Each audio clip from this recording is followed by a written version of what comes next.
j'appelle pseudo-amour, par exemple, ce que j'appellerais l'amour de besoin.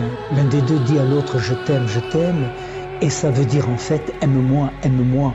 En fait, je ne suis pas dans l'amour, je suis dans la demande d'être aimé, l'aspiration à être aimé. C'est un amour qui va déboucher souvent sur une relation terroriste dans laquelle on va exiger de l'autre qu'il nous aime. Il y a aussi ce que j'appelle les amours de manque, où implicitement on va tenter d'obtenir de l'autre un amour qu'on n'a jamais eu de la part de papa, de la part de maman, comme si je disais implicitement à l'autre « tu devrais m'aimer comme ma mère ou mon père aurait dû m'aimer » ou comme celle qui m'a quitté il y a quelques années n'a pas su m'aimer. Et donc, quel que soit l'amour que va nous offrir l'autre, il ne sera jamais à la hauteur, il ne correspondra pas à ce que nous attendons de l'autre. Ça, ce sont les amours de manque.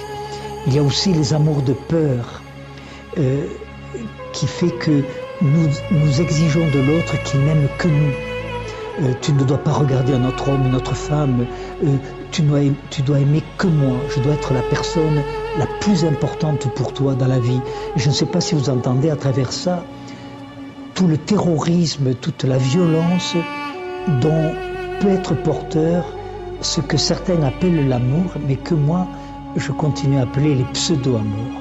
Alors on me demande souvent, mais qu'est-ce que c'est alors que l'amour? Eh bien, à l'âge que j'ai 73 ans cette année, l'image qui me semble la plus juste pour parler de l'amour, c'est l'image musicale. Ça veut dire que l'amour, c'est comme un sentiment qui est chez l'autre, un sentiment qui est chez moi, je le mets du côté du cœur, et quand ces deux sentiments se rencontrent, telles deux notes de musique, ils vont parfois s'accorder et faire du Mozart, du Schubert, ou du Schumann, ou du Jean-Jacques Goldman, si on aime Jean-Jacques Goldman.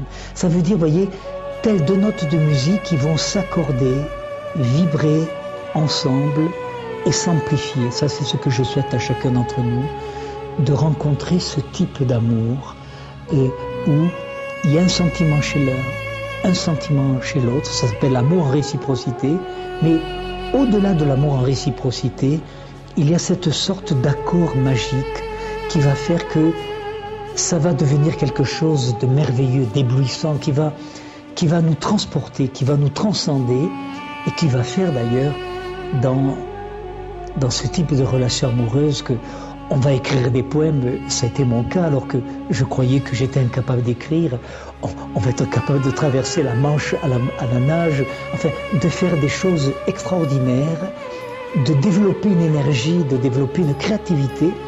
Les grands artistes sont souvent portés par deux choses, par l'énergie d'un amour naissant, qui est le propre du sentiment amoureux, ou la nostalgie d'un amour perdu, qui n'est plus là, parce que l'autre est parti ou parce que l'autre a disparu, et qui fait qu'on est encore habité par cette sorte de vibration, parce que je crois que le propre du sentiment amoureux, c'est de stimuler cette vibration en nous, c'est de l'ordre vibratoire.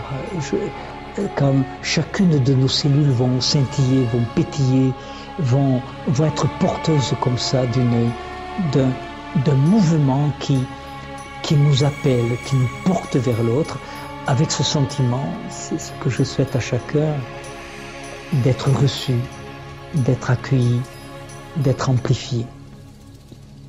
Alors, c'est cette sorte d'amour en réciprocité qui va faire parfois que ça va être formidable. Mais attention, parfois il y a un amour formidable chez l'un, il y a un amour formidable chez l'autre, mais quand ces deux amours se rencontrent, ça ne vibre pas, ça ne s'accorde pas. Et le paradoxe, c'est qu'ils ne vont pas se quitter, ils vont rester ensemble, quand même, avec l'espoir que ça s'accorde. Et à l'âge que j'ai, je n'ai jamais vu un couac se transformer en Mozart. Donc il faudra avoir le courage, l'honnêteté de sentir que même si l'amour que nous avons, même si l'amour qu'il y a chez l'autre est formidable, mais s'il ne s'accorde pas, il faudrait quand même accepter de renoncer à la relation. Mais ça, c'est encore une autre interrogation.